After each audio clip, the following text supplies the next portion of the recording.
सध्या आपण मानखुर्दच्या ज्योतिर्लिंग नगर ते अगदी आंबेडकर नगर अशा सगळ्या परिसरातल्या लोकांसोबत आहोत। साधारणपणे 2 लाखांची वस्ती आहे आणि अनेक प्रश्न प्रलंबित आहेत। त्या प्रश्नांची उत्तरं हे शोधण्याचा प्रयत्न करतात मात्र मिळत नाहीये। खरं तर मोठ्या प्रमाणात गरीब वस्ती आहे आणि ह्या लोकांना अनेक प्रश्न भेडसावत आहेत। मात्र ते सगळे प्रश्न एक प्रकारे इथले जे कोणी स्थानिक नेते आहेत, ते नेते असतील किंवा पालिका असेल, अक्षरशः त्या प्रश्नांवरती मूग गिळून बसलेले आहेत आणि म्हणून आज स्थानिक एकत्र जमलेले आहेत। कारण अगदी शौचालयापासून ते या भागातल्या दिव्यांपर्यंत सगळ्या गोष्टी ज्या आहेत त्या सगळ्या गोष्टींचा त्रास जो आहे या लोकांना वाढत चाललेला आहे। जुने रहिवासी आहेत आणि ते सुद्धा आज त्रास सहन करतात। साधारण किती वर्षापासून तुम्ही या भागात राहताय आणि काय आता सध्या आजारपण असेल किंवा त्रास असेल तो वाढत चाललाय? 20 वर्ष झाले राहतो इथे। गल्लीमध्ये खुली गटर आहे, ते पॅक झाली पाहिजेत। गल्लीमध्ये लाईटची सोय नाहीये, पूर्ण अंधार पडतो 10च्या नंतर आणि मग लहान मुलं पडतात, मोठी माणसं कधी कधी पडतायत। पण मग हे कधीपासून आहे की लाईट नाहीच आहे तुमच्या भागात? पूर्ण 20 वर्ष झाले असंच आहे, असंच चालू आहे सगळं। आणि तुम्ही तक्रारी केलेल्या आहेत? तक्रार आता केलेली होती, तक्रारी चालूच असत्या सारख्या। आणि गटर काही साफ करत नाही कोण, फक्त रोडची साफसफाई असते, आतमध्ये गल्लीत असंच असते पूर्ण। पण हे नेहमीच आहे असं तुमचं? नेहमीच आहे याचं गटाराचा। आजारपण येत आहे, त्रास होतो? हां, भरपूर त्रास होतो।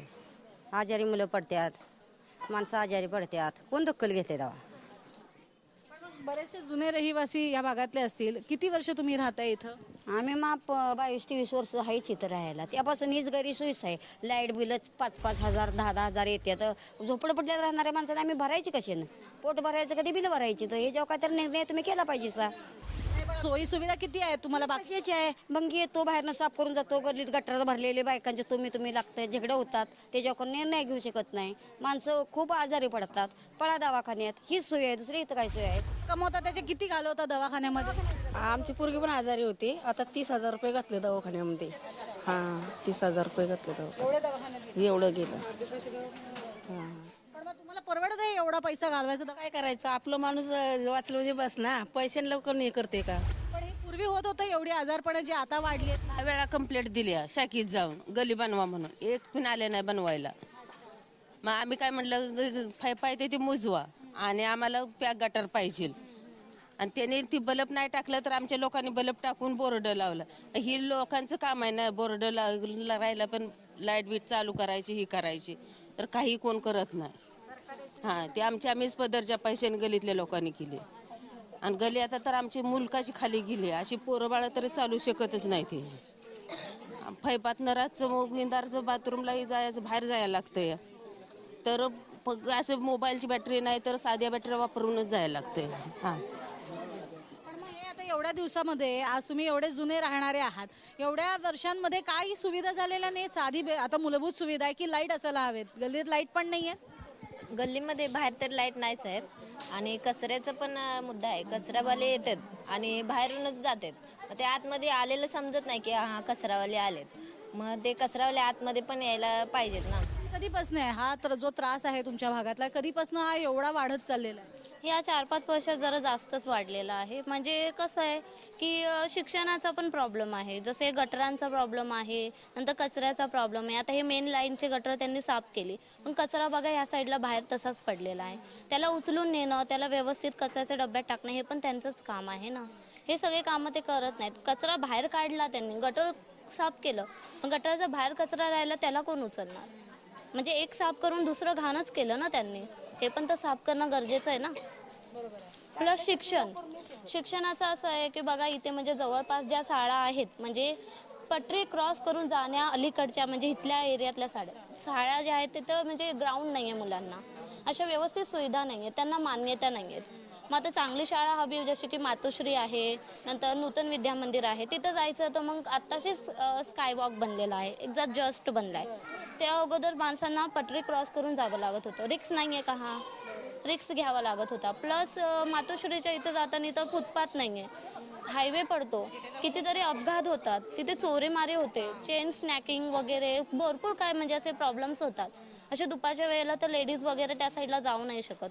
भरपूर चोरी म्हणजे भरपूर जणांचे 1-2 केसेस तर माझ्या आजूबाजूलाच झालेले आहेत। मग असं म्हणजे जर चांगली शाळा हवी तर मग लांब जावं लागतंय, लांब जाण्यासाठी काय व्यवस्थित सुविधा नाही आहे। आता हायवे आहे, हायवेवरून तर तुम्हाला माहिती किती रिस्की गाड्या येतात. मग आता तिथनं जाणार कसं मुलांना घेऊन? अपघात होतात. मग ते अपघात टाळले पाहिजे, फुटपाथ बनला पाहिजे. हो, बनत नाहीये. आता आत्ताशी इथं स्काय वॉक झालंय, पण तिथं लांब. इथे मग ज्या शाळा आहेत त्यांना मान्यता दिली पाहिजे.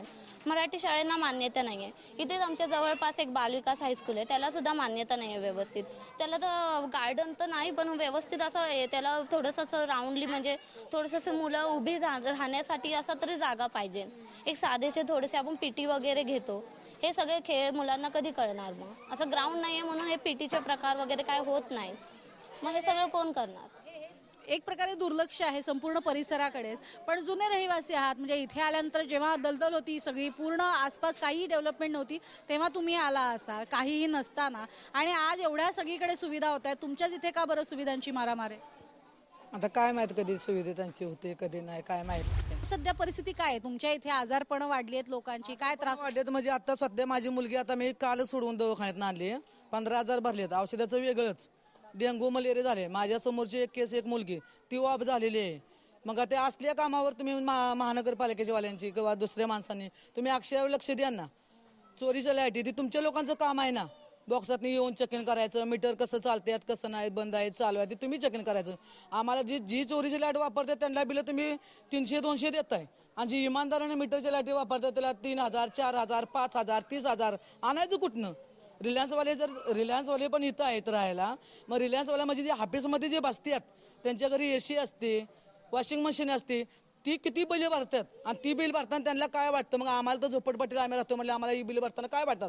एकतर त्रास वाढत चाललेला आहे. या स्थानिकांनी ज्या काही तक्रारी केलेल्या आहेत, बऱ्याच अगदी गोष्टी आहेत ज्याच्यामध्ये यांना मूलभूत सोयीसुविधा मिळत नाहीये, त्यामुळे त्रास जो आहे तो वाढत चाललाय दिवसागणिक. आणि आत्ताची स्थिती दिसते त्याच्यामध्ये आजारपण दिवसेंदिवस वाढत चाललेली आहेत. एवढंच नाही तर अगदी मूलभूत गोष्टी म्हणजे साधे स्ट्रीट लाईट असायला हवेत, रस्त्यावरचे दिवे ते सुद्धा नाही आहेत, गल्ल्या बनवून हव्यात त्या सुद्धा होत नाही आहेत. अशी अनेक कामं जी आहेत ती पेंडिंग आहेत. ती कामं कधी होणार हा प्रश्न पडलेला आहे, आणि म्हणून आज स्थानिक एकत्र जमलेले आहेत. काय नेमकं त्यांना अनुभवायला लागतंय, काय त्रास होतोय, जाणून घेणार आहोत त्यांच्याकडून एका ब्रेक नंतर. जुने रहिवासी जे जवळपास 30-40 वर्षापासून राहत आहेत, ज्या काळामध्ये इथे काहीही नव्हतं, वस्ती सुद्धा नव्हती, अशा काळामध्ये हळूहळू लोक इथे येऊन राहायला लागले. बऱ्याचशा सोयी सुविधा या आता कुठेतरी त्यांना मिळायला लागल्यात. मात्र त्या सोयी सुविधा मिळत असताना सुद्धा लोकसंख्या वाढल्यानंतर ह्या लोकांचा त्रासही वाढत चाललेला आहे. कारण पालिका ज्या पद्धतीनं आपलं काम बजवायला हवं, ज्या पद्धतीनं खबरदारी घ्यायला हवी की लोकांना त्रास होऊ नये, तशी खबरदारी घेतली जात नाही, आणि त्याचा फटका आज लोकांना बसायला लागलाय. इथे बऱ्याच वर्षांपासूनचे तुम्ही राहत असाल, का खबरदारी कुठल्या स्वरूपाची घेतली जाते? पालिकेचे कोण लोक येतात? पालिकाने ज्या टायमाला आम्ही आलो तेव्हा खाडी होती, गोणी बारदानाचे घरे होते. आता दुसरी गोष्ट काय, फक्त गटर, हे गटर एकदम खाडीमध्ये चिखल होता, ते जरा सुधारणा झाली नाही. अशी नाही जे कोण कार्यकर्ते शिवसेना काँग्रेस हे आले त्यांनी केले. आताचा मार्ग म्हणजे काय आहे, आता ह्या 4-5 वर्षामध्ये जे व्यवस्थित काय कचरा, आता गटरात तुम्ही माणसं लावल्यात, आम्ही काढतो म्हणून, पहिले तर आम्ही स्वतः काढत होतो, मग आता काढतात तर मग ठीक आहे, मग ते माणसं तुम्ही लावल्या तर ते लोक करत बी नाहीत का? मग ते लावून फायदा काय? आम्ही 10 वेळा जाणार त्यांना, हो चला आमच्या गल्लीमध्ये हे साफ करा, हा येतो मावशी, परत ते तसंच. म्हणजे अशी अवस्था होते. आता बाथरूम आहे, बाथरूममध्ये आता रोज 1 रुपया 2 रुपये केले. आता 2 रुपये बाथरूममध्ये ते पैसे, आता ज्याच्या घरात 8 माणसं, आता माझ्या स्वतःच्या घरात 8 माणसं आहेत, 8 माणसाचे रुपये झाले किती? हां, कमवणार किती आहे? एका माझ्या मालकाला 10,000 रुपये आहे, माझ्या मुलाला त्याला 10,000 रुपये आहे. आता 20,000मध्ये आम्ही 8 माणसं, त्या मुलांचं शिक्षण आहे, त्यांचं खाणं पिणं आहे, सगळं व्यवस्थित आहे. हे कुठून बघणार आम्ही? पण ठीक आहे, आता आपण आहे आपल्या जीवासाठी, आपल्याला काय नाही काय तर करून तर करायलाच पाहिजे, आपल्याला कोण देणार? पण माझं मत काय आहे, जे बी तुम्ही येता ते गोरगरिबासाठी थोडंसं तुम्ही काहीतरी करा. आता बाथरूम केलं, पहिले तर म्युन्सिपाल्टीचं बाथरूम, तुम्ही बाथरूम केलं तर बाथरूममध्ये सुद्धा 2 रुपये द्या. कुणाला पोट बिघडतं, काय होतं, कुणाला 4 रुपये जातात, 5 रुपये जातात, अशा गोष्टी असतात ना. पण मग आजारपण जे आहे, ज्या ठिकाणी आजारपण जास्त आहे तिथे त्या लोकांना जास्तच जावं लागतं नाही. एवढं आता जसं तुम्ही म्हणताय की वयस्क लोक असतील त्यांना बऱ्यापैकी जास्त वेळेला जावं लागतं, हे सगळं परवडतं का? आणि शिवाय याच्यातनं रोगराई सुद्धा तुमच्या इथे एक प्रकारे डोकं वर काढ. हां, होतेच रोगराई, कारण बाहेर कचरा टाकतात, त्याचे पाणी पूर्ण रोडवर येतं, आणि त्याचा इतका वास सुटतो की नाकाला रुमाल लावून चालल्याशिवाय पर्याय नाही तिथून. पण मग आता जसं हे म्हणतायत की ह्या लोकांना या रोगराईचा फटका बसलेला आहे, त्रास सहन करावा लागलेला आहे, त्याची सुद्धा एक प्रकारे आकडेवारी समोर आलेली आहे. इथे आजारपण जी नित्याची झालेली आहेत त्याची काही खास कारणं आहेत? कारण म्हणजे पहिली गोष्ट साफसफाई तर मुळातच होत नाही. दुसरी गोष्ट त्यांना कोणत्याही गोष्टी जर सांगितलं तर त्या गोष्टी त्या मनावर घेत नाहीत. अगदी महानगरपालिका असेल किंवा स्थानिक नगरसेवक, आमदार, खासदार तर आम्ही बघतच नाही, दिसतच नाही आम्हाला. आमदार देखील येत नाही, नगरसेवक त्याच प्रमाणात आहे. महानगरपालिकेला जर कंप्लेंट केली तर ती लोक येतात, कधी तर धूर फवारणी करतात. जरी केली तर स्थानिक जे नगरसेवक, आमदार त्यांची लोक जाऊन त्यांना जाऊन त्रास देतात की तुम्ही आम्हाला सांगितल्याशिवाय तुम्ही जाऊन तिथे धूर फवारणी का करताय म्हणून. अशा म्हणजे एक दुसरा पक्ष क्रेडिट घेतोय म्हणून त्यांना त्या गोष्टीत त्रास होतो. आणि आत्ताच्या म्हणजे माझी दिवाळी हॉस्पिटलमध्येच गेली. माझी मिसेस, तिला डेंग्यू झाला होता. याची बहीण मागल्या वर्षी तिचं निधन झालं डेंग्यूमुळेच. टोटल ह्या विभागात 4 पेशंट डेंग्यूमुळेच निधन झालं आहे. आत्ताच्या कंडिशनमध्ये जवळजवळ 350 पेशंट फक्त डेंग्यूचे आहेत. मलेरिया वेगळे, टायफॉईड वेगळे. एवढं त्यांना म्हणजे निर्लज्जपणाचा कळच घालतात ही लोक. काही जाऊन सांगा, अजिबात ऐकत नाहीत. अगदी प्रशासन पण ढिम्म, लोकप्रतिनिधी पण ढिम्म.